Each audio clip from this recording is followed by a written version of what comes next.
Sanliurfa di tenggara Republik Turki. Penduduk tempatan mengenalinya dengan kota para Anbiya kerana kaitannya dengan beberapa kisah Nabi. Islam tersebar ke Sanliurfa pada 639 Masehi. Kami tiba di sebuah kawasan dikaitkan dengan peristiwa Allah menguji kesabaran seorang Rasul. Kawasan ini terpelihara.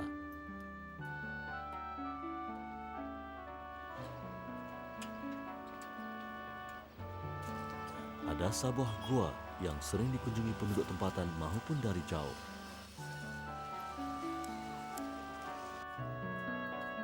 Gua itu dikatakan menaungi Nabi Ayub alaihissalam ketika baginda mengharungi dugaan Allah.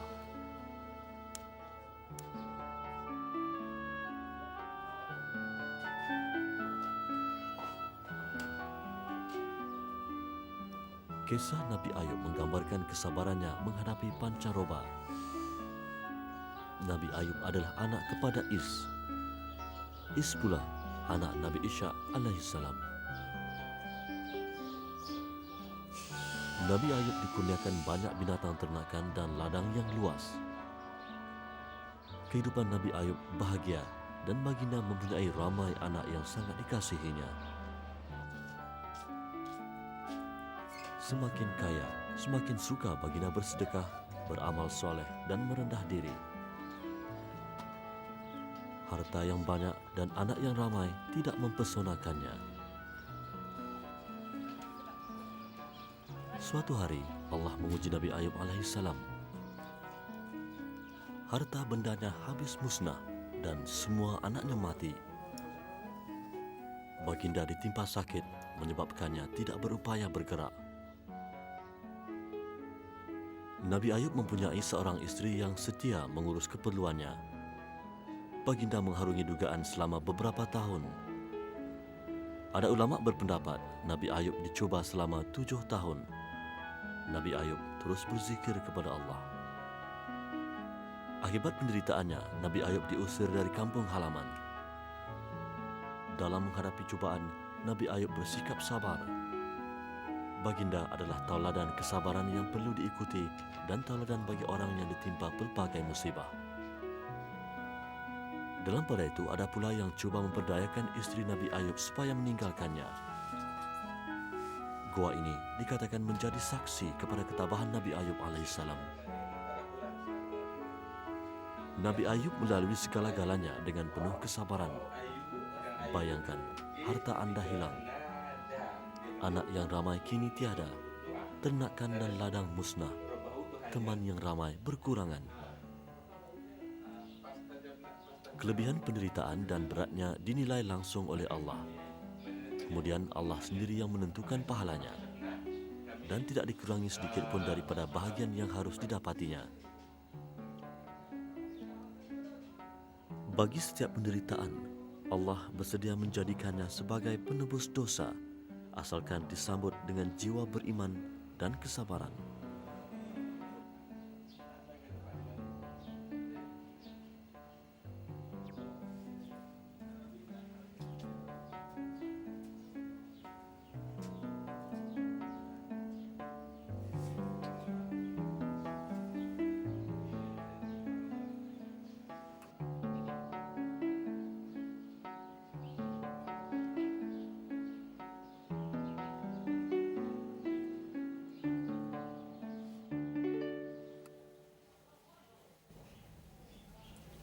Kesabaran Nabi Ayub alaihissalam diuji Allah dengan penyakit yang berpanjangan. Beliau lebih teruji lagi apabila masyarakat sekeliling tidak menyenangi dirinya. Lalu Nabi Ayub alaihissalam mengasingkan diri di gua ini bersama istrinya yang setia itu.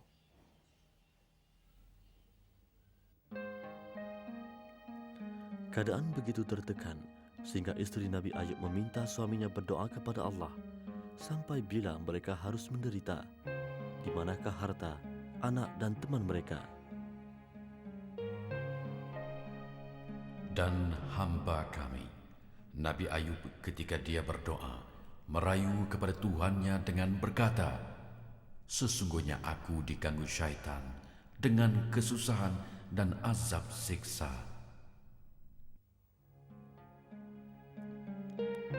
Nabi Ayub bersabar dan berserah kepada Allah.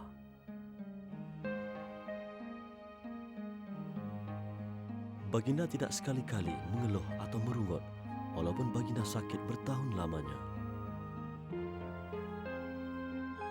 Sebenarnya Allah ingin menjadikan kisah Nabi Ayub alaihissalam sebagai tauladan tentang kesabaran.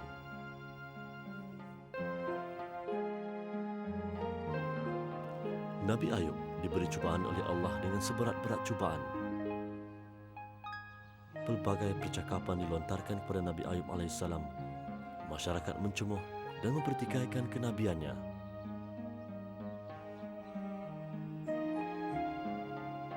Masyarakat menyisih Nabi Ayub yang sedang menderita.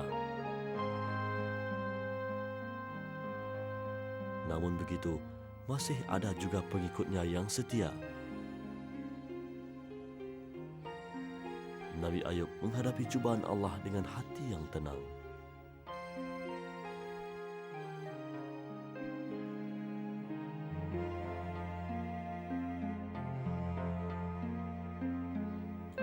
Selepas 7 tahun bersabar mengharungi dugaan, barulah Nabi Ayub alaihissalam berdoa kepada Allah agar penyakitnya disembuhkan.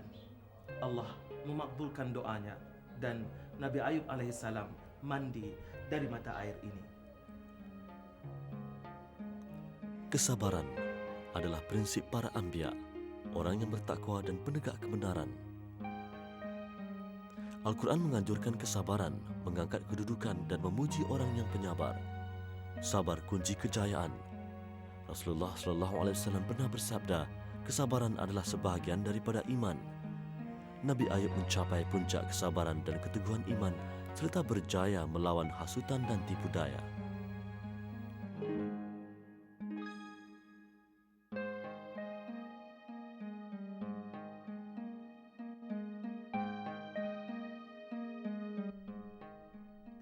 Hentakkanlah kakimu. Inilah air yang sejuk untuk mandi dan untuk minum. Nabi Ayub menurut perintah Allah dan dia pulih seperti sedia kala. Adapun cerita kononnya Nabi Ayub mengidap penyakit yang menyebabkan masyarakat berasa jijik terhadapnya adalah rekaan semata-mata. Di antara syarat-syarat kenabian ialah bebas daripada penyakit yang menyebabkan orang lain menjauhinya. Kerana jika begitu, sudah tentu Nabi Ayub tidak lagi maksum dan tidak berupaya menyampaikan hukum Allah kepada kaumnya.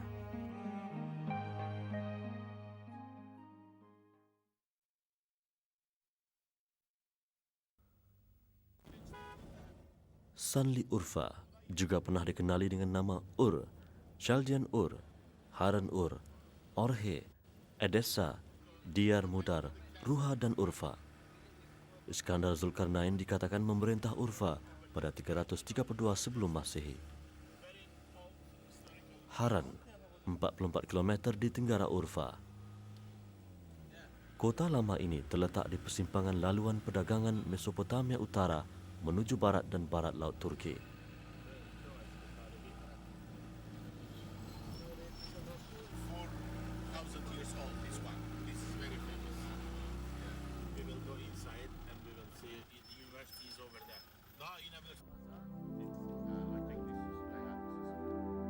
Selama ribuan tahun, Haran menjadi laluan perdagangan antara Mesopotamia dan Anatolia, menjadikannya kota kosmopolitan kaya dengan pelbagai budaya.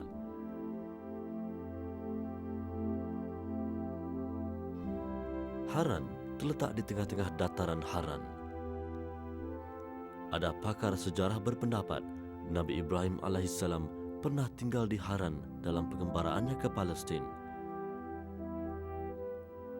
Menurut Ibnu Shaddad, pakar sejarah kurun ke-13, Haran juga dikenali sebagai kota Ibrahim. Pakar kaji purba menemui perkataan Harana pada batu dari 2000 tahun sebelum Masehi. Tulisan pada batu dijumpai di utara Syria pula, merujuknya sebagai Haraan. Nama Haran tidak berubah selama 4000 tahun. Perkataan Haran berasal dari Sumeria dan Akkadia. Haran-u bermaksud pengembaraan atau caravan, iaitu kafilah. Ada pula berpendapat Haran bermaksud persimpangan jalan atau panas terik. Haran juga pernah menjadi pusat cendekiawan. Runtuhan ini dikatakan tapak Sabah Universiti lama. Sabit bin Qurra, pakar matematik dan perubatan yang lahir pada 821 Masehi, pernah menuntut di satu daripada pusat pengajian tinggi Haran. Albatanius pula berjaya membuat kiraan jarak antara bumi dan bulan. Jabir bin Hayyan menolak doktrin falsafah Ionian yang mendakwa atom, unit jirim paling kecil, tidak boleh dipecahkan. Menurut Jabir, bukan saja atom boleh diasingkan, malah jika itu berlaku, ia berupaya mengeluarkan cukup tenaga untuk menghancurkan kota Baghdad. Ramalan Jabir bin Hayyan begitu moden dan mengagumkan. Marwan II, pemerintah Umayyah, menjadikan Haran ibu kotanya. Namun pada tahun 750 Masehi, kerajaan Umayyah tumbang kepada kerajaan Abbasiyah.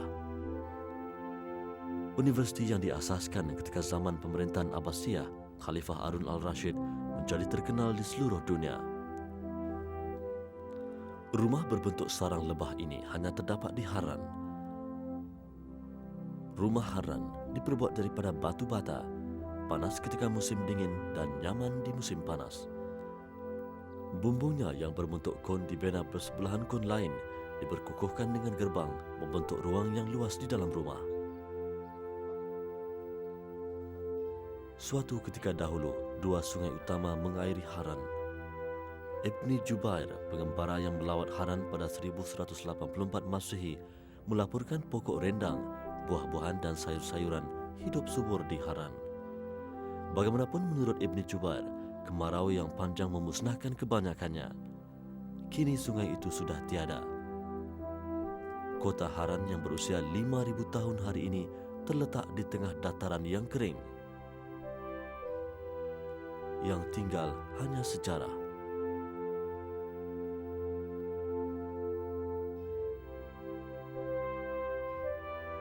Pengunjung dari dekat dan jauh menziarahi kota ini untuk mengenangi kisah Nabi Ibrahim alaihissalam yang pernah menetap di wilayah istimewa ini.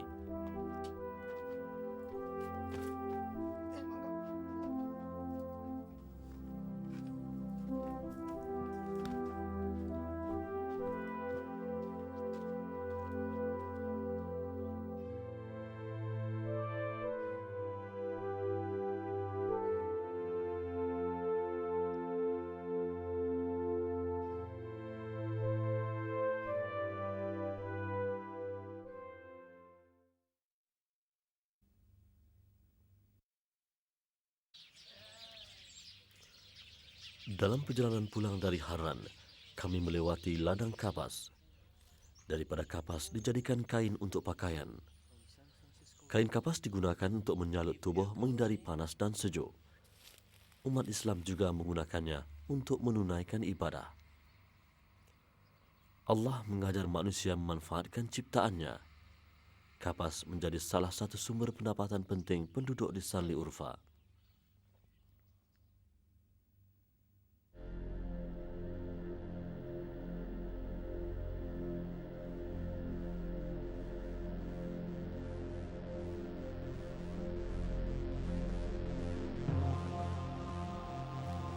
Kami menghampiri tinggalan sebuah kota. Nabi Ibrahim alaihissalam lahir ketika zaman pemerintahan Raja Namrud. Namrud bin Kanan adalah raja yang zalim. Ketika itu, agama mereka bukan agama dari langit. Mereka tidak menyembah Allah yang esa. Nabi Ibrahim alaihissalam berdakwah mengenai keesaan Allah. Suatu hari, Nabi Ibrahim mencabar Namrud dengan memusnahkan segala khurafat dan karut-marut bangsanya. Ini menimbulkan kemarahan Raja Namrud. Nabi Ibrahim ditangkap dan perintah dikeluarkan supaya baginda dibakar hidup-hidup. Nabi Ibrahim dipenjara. Sementara itu pengikut Namrud sibuk mengumpulkan kayu api. Penduduk sekitarnya juga diperintahkan berbuat demikian. Maka, apabila tiba masanya, unggun api yang besar dinyalakan.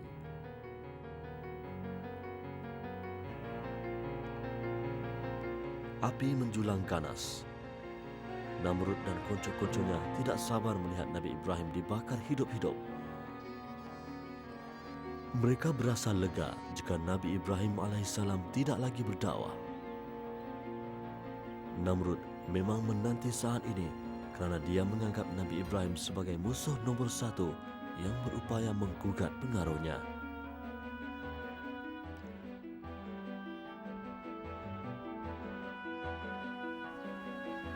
Bukan mudah untuk mencampakkan Nabi Ibrahim alaihissalam ke dalam api yang membukit nyalaannya itu. Lalu Namrud menyediakan sebuah manjanik dan dengannya Nabi Ibrahim alaihissalam dilontarkan dari bukit ini.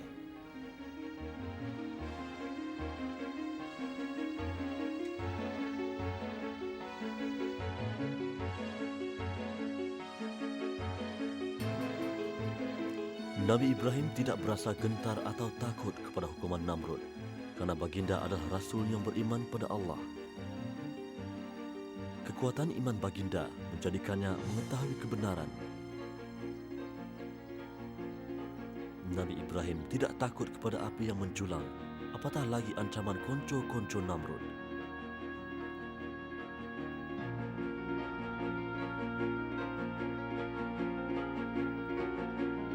Nabi Ibrahim dilontarkan ke dalam unggun api yang sedang marak menyala. Dengan kuasa Allah, baginda disambut oleh malaikat Jibril. Allah memerintahkan api menjadi dingin.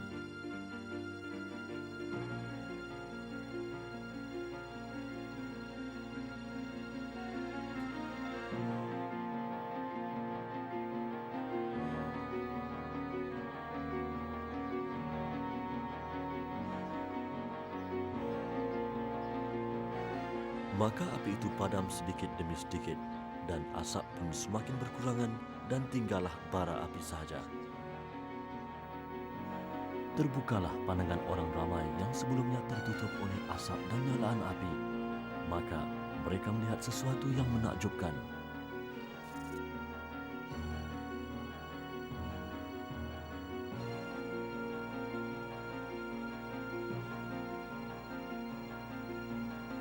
Nabi Ibrahim duduk di tengah-tengah bara api yang masih menyala.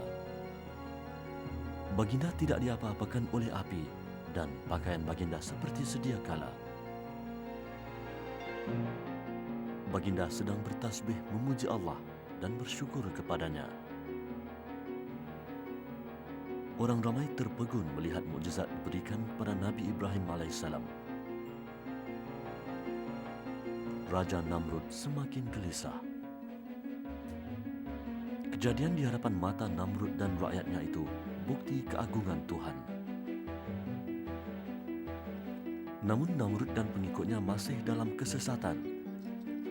Sebaliknya, Namrud merancang pula untuk melakukan tipu helah terhadap Nabi Ibrahim. Hari ini, kawasan sekitar Tasik Halilur Rahman menjadi tumpuan pengunjung Sali Urfa.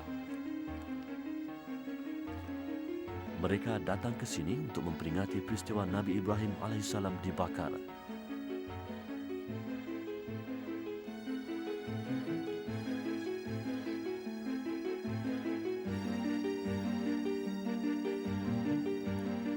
Dua masjid dibina di pinggir Tasik ini, Masjid Rizvaniyah dan Halilur Rahman. Sebuah madrasah juga dibina berhampirannya. Allah Maha Berkuasa. Namrud cuma manusia. Nabi Ibrahim alaihissalam tidak pedulikan ancamannya. Nabi Ibrahim hanya beriman pada Allah Subhanahu wa taala.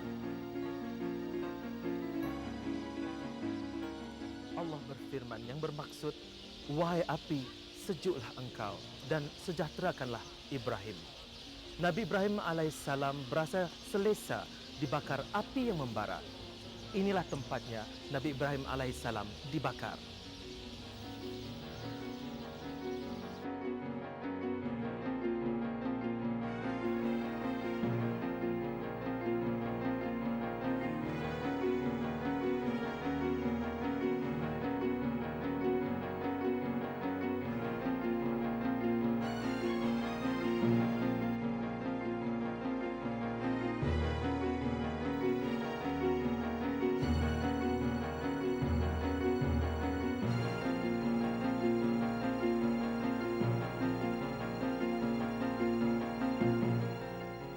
Senja itu tenang. Kota ini menyimpan gelora sejarah silam. Esok, kami menziarahi makam Nabi Ayub, istrinya Rahimah dan juga Nabi Ilyasa alaihissalam. Tidak jauh dari tempat dikatakan Nabi Ibrahim alaihissalam dibakar ini, juga terletak sebuah gua tempat baginda dilahirkan. Jangan lupa ikuti kisahnya esok.